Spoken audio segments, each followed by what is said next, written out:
పద్య పరిమళాన్ని ఆస్వాదిద్దామా అండి.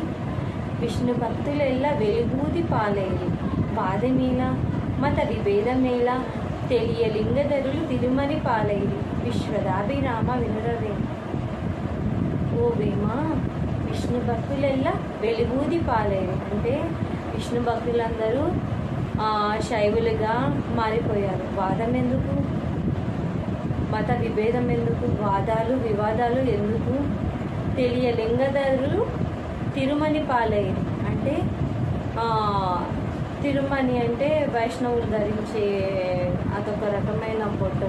ఆ తిరుమని పాలయ్యి అంటే ఆ లింగధరులు కూడా వైష్ణవులుగా మారిపోతున్నారు. మతము అనేది వాదం ఎందుకు, మతం అనే వాదము వివాదాలు పోట్లాటలు ఎందుకు, దేవుడు అనేవాడు ఒక్కడే కదా అని వేమన